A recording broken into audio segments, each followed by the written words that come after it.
Ito mga kababayan, panoorin nyo itong sundalong ito. Naalala nyo pa ba yung grupo ni dating Senator Trillanes, yung grupo niya nung araw na lumaban umano sa korupsyon, yung tinawag nilang Magdalo Group? Isa pala sa 18 Marines, member nun. So ito na nga, itong lalaking ito na nandito sa screen na nakikita ninyo. Lumabas siya ngayon, galit na galit kay Senator Trillanes kasi puro daw kasinungalingan yung mga lumalabas sa bunganga niya. Kaya nanggigigil sa kanya ito. Ayan, panoorin nyo. Panoorin nyo yung sasabihin niya.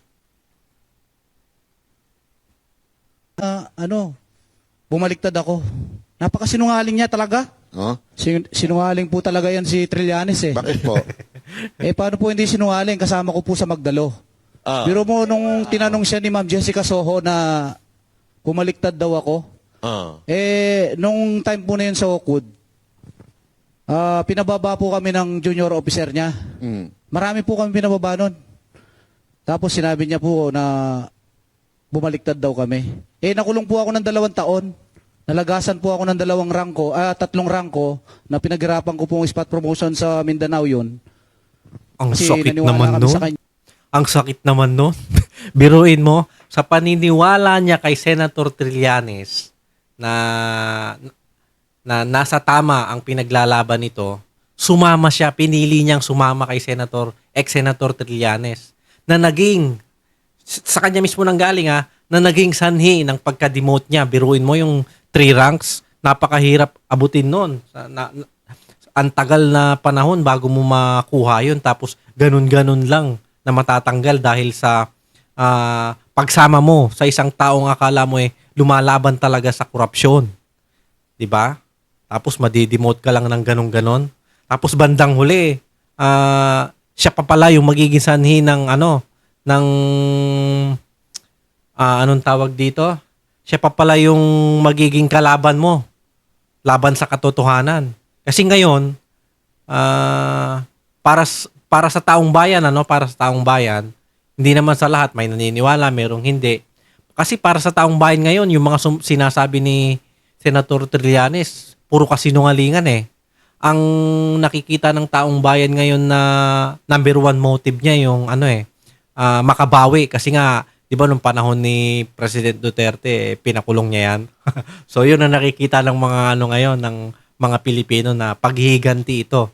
Kaya siguro, kahit sa tingin niya mali, maraming mali na nagagawa itong administrasyong ito, papanig na lang siya ron. Basta makaganti lang siya. Siguro ganon. Kaya galit na galit itong dati niyang kasamahan. Dahil kasamahan niya nga ito dati, di ba, yung sinasabi nilang lumaban sa korupsyon. So, tuloy natin. Niya. Naghirap po yung pamilya ko noon.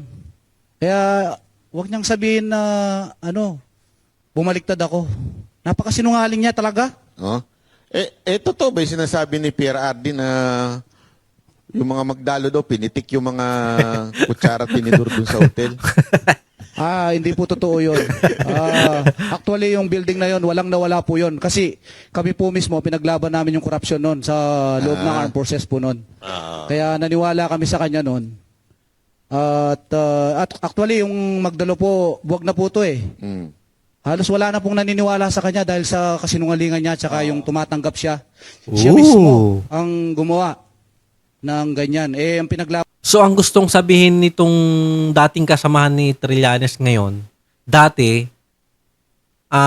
yung grupo nila is mataas ang reputasyon. So, ngayon, parang nakikita nila yung dating pinuno nila medyo pumapanig sa kadiliman.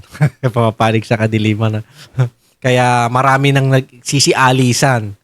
So, yun siguro ang dahilan nitong mga ex-marine na ito, kaya nasasaktan yung kalooban nila dahil yung dating pinuno nila parang lumiko ng landas. Laban namin is corruption. Anong pakiramdam mo nung siya ang unang-unang dumidinay kahit alam nyo may na-deliveran?